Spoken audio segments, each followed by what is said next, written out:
Hello. How are you doing today? Doing all right. Had the day off today. How did I spend it? Well, my mom entered my room in the morning with our orange cat Malcolm.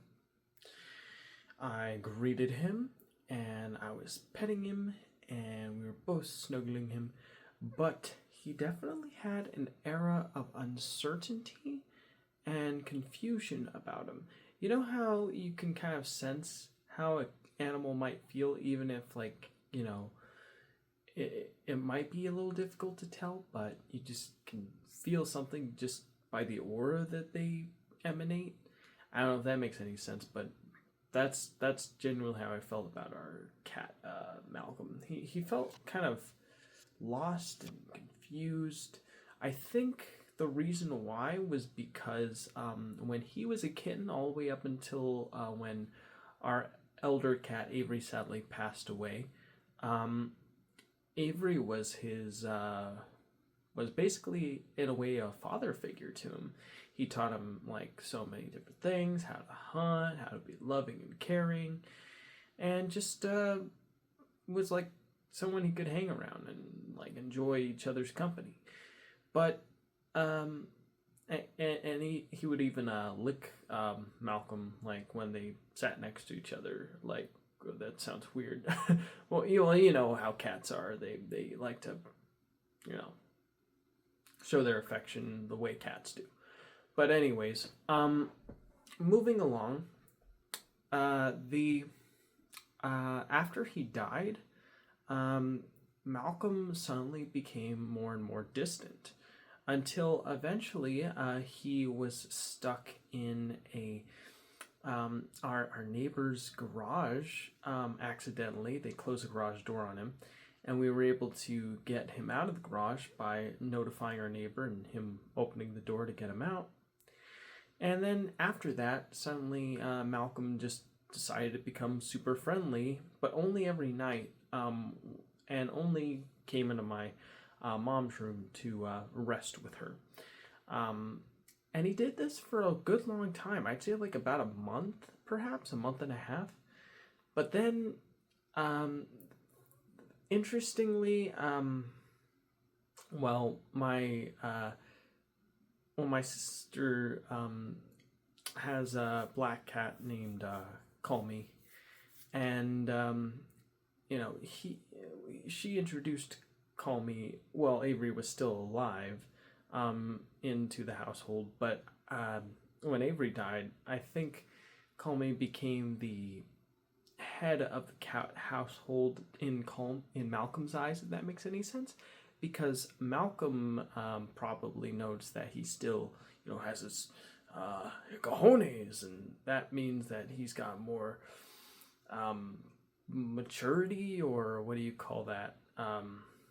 He's just more testosterone, which means he's the more dominant cat, despite the fact that Malcolm's older and Call Me is younger.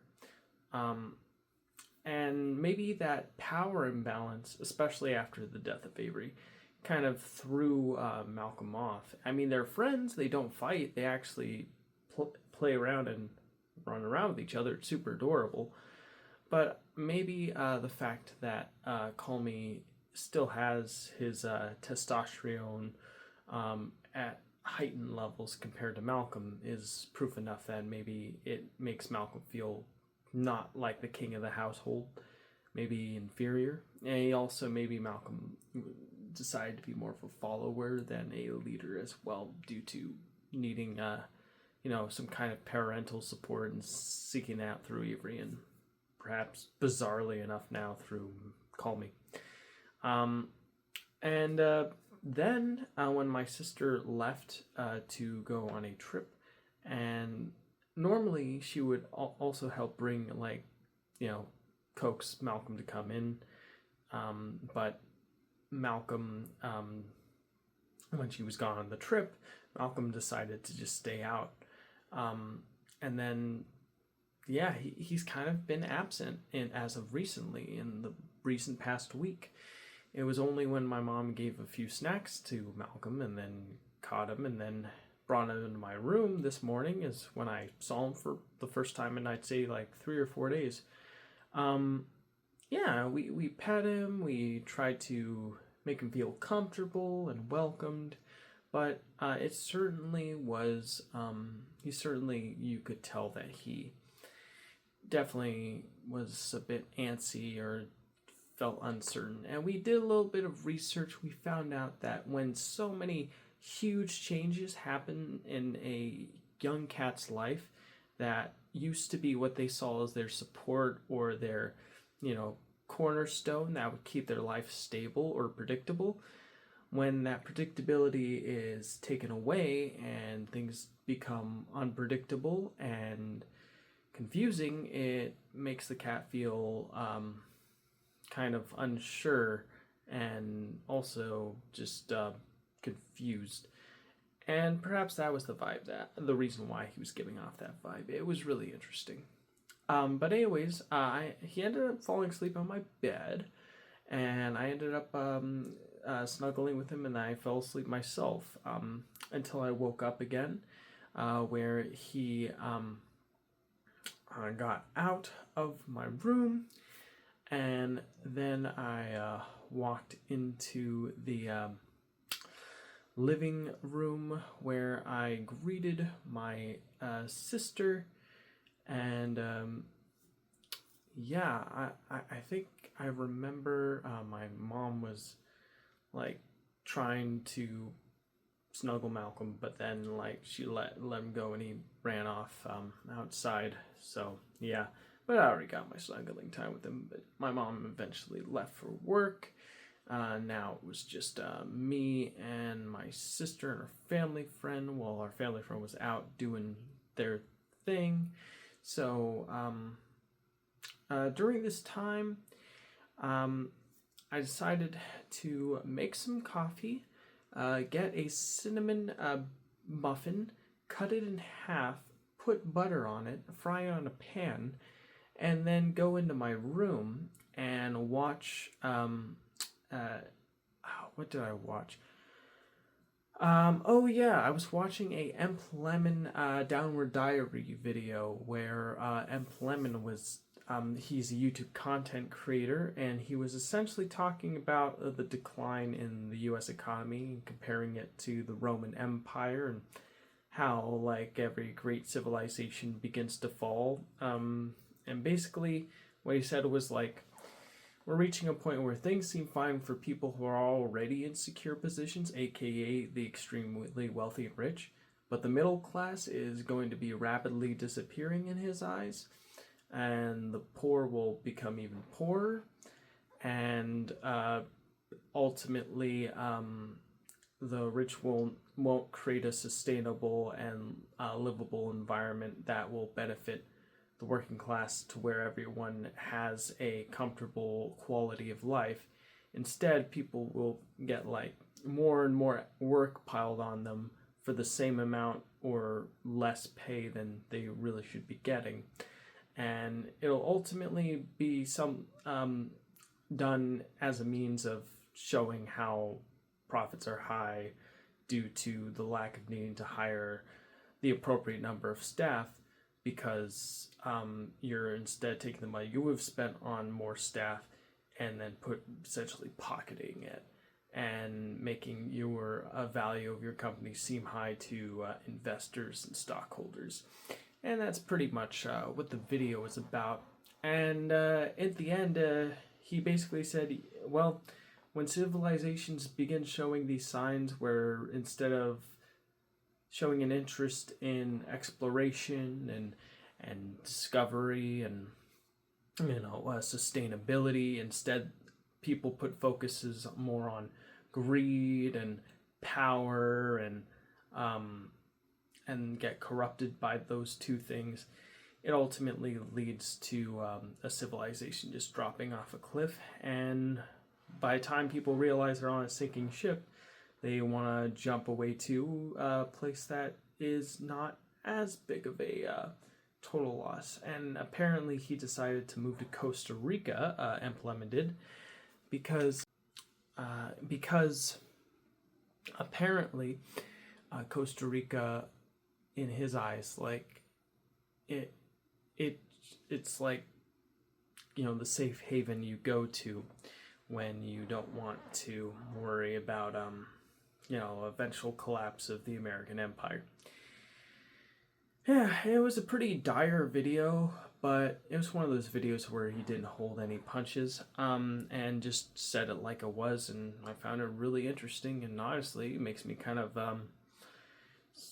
sad for the future of America. I mean, it used to be a, you know, the easy win bet where like, oh, you could, you know, go to college, get a degree, get a job, work your way up, make a comfortable enough living, start a family, and then die happy because you had a decent quality of life doing things you loved and spending time with people you loved. But it seems like that is now becoming a bygone era of more optimistic time in American history. And now we're reaching an era where corporations are getting more and more greedy and calloused and cutthroat, and they don't just the idea of just looking more profitable, it means more to them than treating their workers like human beings. And yeah, it's things ain't looking too hot. That's all I gotta say. I was only able to watch the video for a little bit before I started to get hungry, though. The video was like 40. Oh, sorry. Video was like 40 minutes long, and I got like 15 minutes in before I asked my sister if she'd be like interested in finishing the sushi with me, and she said yes. So we had the sushi, and we put like wasabi and soy sauce and ginger on it. And then I asked her if she'd be interested in watching the Emp Lemon video I was watching. She said sure. And so we watched it together on the small TV. That's actually my sister's in the living room because it was cooler in there than in the den. And yeah, all the talking points I recently just talked about were all the talking points that Lemon already talked about, and my sister pretty much seemingly agreed and was nodding her head very much so with a lot of what he was saying. It definitely seems like things are looking pretty grim right now. Yeah. But anywho, our family friend arrived. We greeted her. We asked her how she was doing. She told us that things are doing good and that there's a great future ahead for her. We were like, oh, that's awesome. And then after that, we told her what we were watching. She said that was interesting. And then we continued watching before eventually,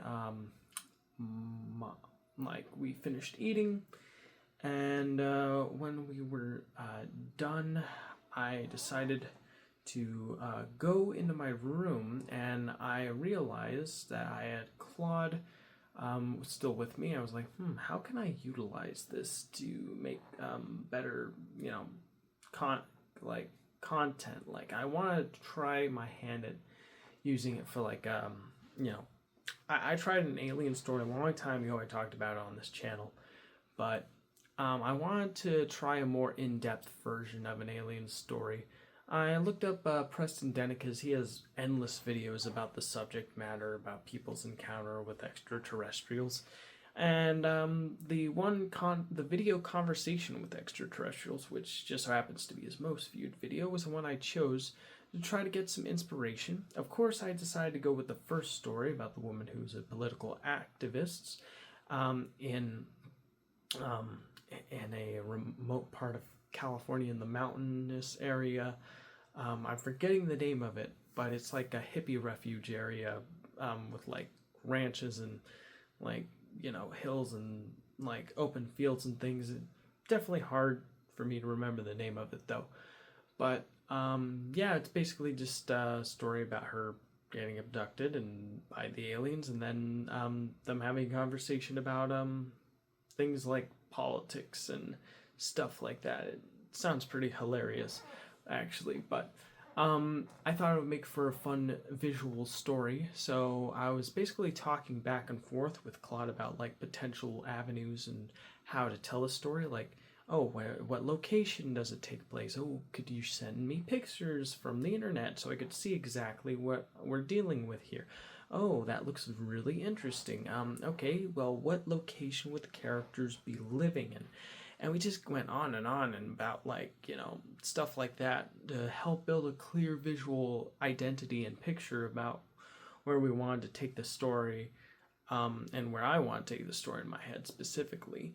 Yeah, I was having a blast. I made some coffee. I got like a lollipop from C's Candy, and I was like having that while I was working on it.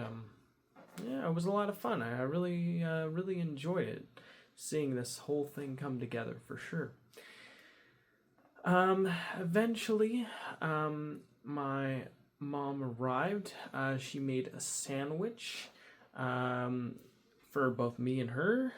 We ate together. I got soda that we had for me and her. And then we had a nice little family time with me, her, my sister, our family friend, just chilling and talking and hanging out. Until eventually my mom and our family friend decided to go off to do a Bible study, and me and my sister kind of went our own separate ways and just did our own thing. Yeah, I continued developing the alien story to try to just see what direction I could take it. Yeah, ultimately I decided to make the husband of the lady in the story like a farmer who, or not a farmer, but a guy who helps out at the ranch with the horses. And they live in like a temporary living space like cabin near the ranch area. Or maybe not temporary, maybe permanent, but basically all is like a place that like they can go rest their heads and go back doing their thing. Like, lady's political activist, her husband works in the farm with the horses. So pretty interesting development, I must say. I like where the story's going. Helping give characters more things to do to help develop them and make the environment feel more lived in, especially with like, I know animal reactions are a huge talking point with like alien abduction stories and stuff like that. So having like horses in there, especially for like a cinematic retelling, would be a really interesting way to communicate the ideas in the story, and I think that's very exciting. Now, after I was done developing my little story, my mom and family friend arrived. Well, I wasn't done with it. I'm still going to be seeing what directions I can take it, or maybe not. We'll see. And then we all kind of gathered together. They brought some snacks back from the Bible study, and they shared them with us. It was like crackers with meat and cheese. It was pretty good. And then they brought cookies along. Yeah, that was tasty. And then my sister came in. We all decided to watch another episode of the show Fallout.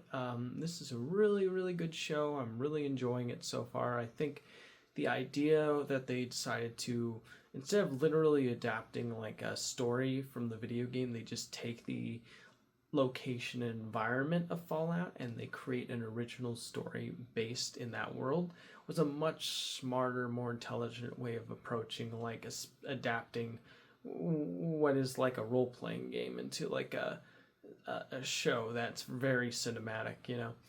Now it would have been cool if they made it like a movie, yeah, but we're in an age where like the quality of like a movie and a streaming show is pretty much like one and the same. So at the end of the day, if you have more story to tell for something that clearly needs the time to properly develop it, then making it a show makes much more sense than making it a movie. I mean, sure, movies help consolidate and condense the most impactful moments in a scene to the very core when you watch it from beginning to end. But a show is able to elaborate and help the characters like really stretch their legs and show who they really are. So when you watch it, you just feel like you're getting more out of it, and I think that's pretty cool. Now, anyways, this was a good episode. It was basically continuing from the previous one, where the lady is now carrying the head of the scientist to take to the guy who is, or the lady who took her dad from her, and she's hoping if she gives the head of the guy to the bad lady that she'll give her dad back to her. So that's her mission. But then she goes like to this boggy area where like a creature takes the head, and so that sucks.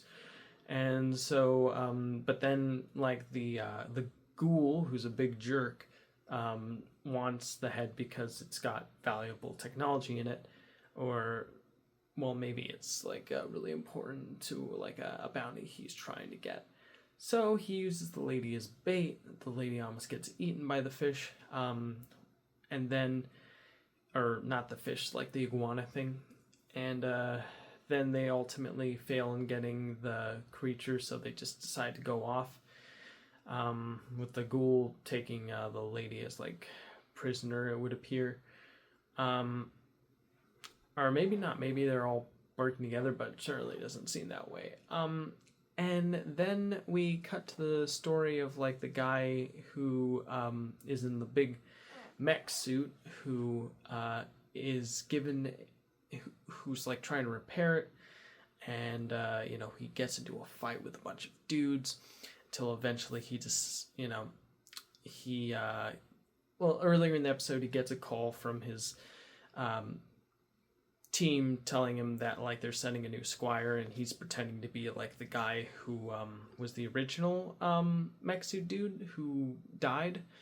Of course the guy didn't want to say that because he didn't want them to like hold him legally up for like the other guy dying. So he pretended to be the guy, and they sent a squire in, so he had to be in the suit so he could pretend to be the guy that died. And now the squire is like following him around, and it was just so happened to be someone that bullied him back when they were like in like military school in this world. And and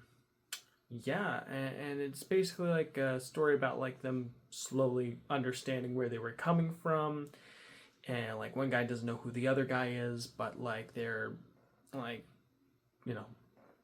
but he's clearly knowledgeable about how to survive in the wilderness and how to operate the mech suit and or keep the mech suit well maintained. And yeah, it's a pretty cool symbiotic relationship. I really dig it. Yeah, eventually, like near the end of the episode, they are able to fight the giant creature with like the fingers in his mouth.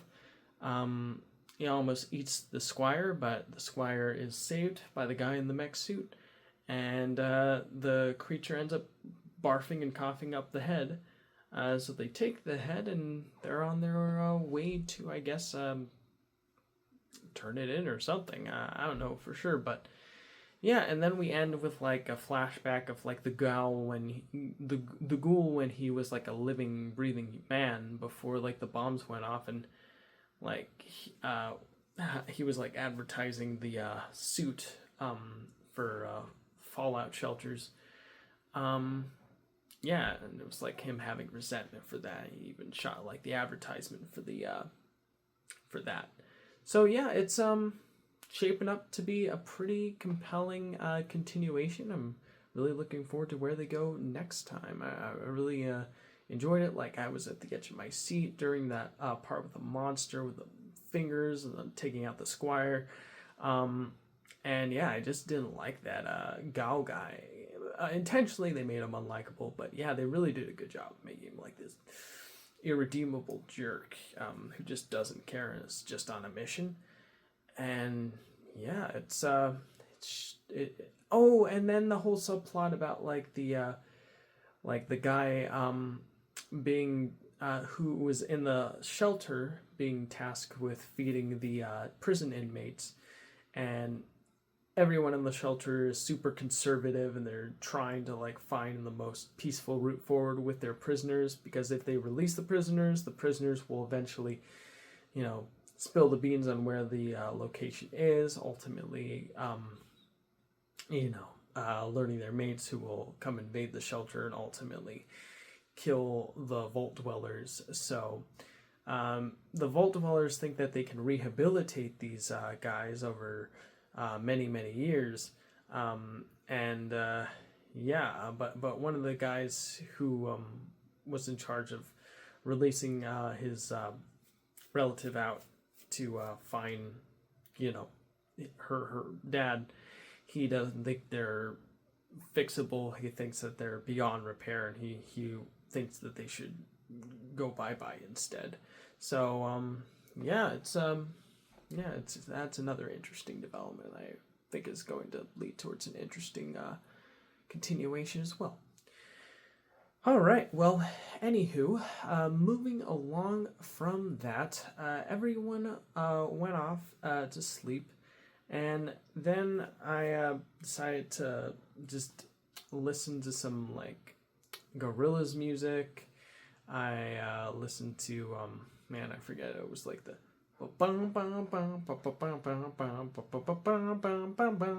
that one. What else? There was another one I'm forgetting the name of right now. Up on Melancholy Hill there is a plastic tree. Are you here with me? 'Cause you can't get what you want, but you can with me. Go on and see. 'Cause you are my medicine when you're close to me. When you're close to me. That one, yeah. Masterpiece. And then I watched a really sad video about how, like, World War III may start with the whole Iran conflict, which sucks. I don't want that. I don't like war. War never changes. Also, war sucks. Don't like it. Why can't we all just get along? Oh yeah, and after that I was like listening to like a video about a guy talking about civilizations and their rise and fall, like, Atlantis and, like, ancient Mesopotamia and, all Plato and all this stuff. It was really long, really wordy, and like I even ate like the rest of my first bag of Harry Potter popcorn while listening to it, and then I like ate some granola with almond milk, and then I was like, oh yeah, I should probably go to bed. So I took my vitamins, I brushed my teeth, and I decided to record this update video. So I have tomorrow off as well, and my sister's showing up tomorrow. We're gonna watch some One Piece. It's gonna be fun. Other than that, not exactly sure where tomorrow's gonna lead, but hopefully it'll lead somewhere good. Alright, that's going to do it for now. Thank you for watching, and I'll see you in the next video. Take care, everybody, and good night.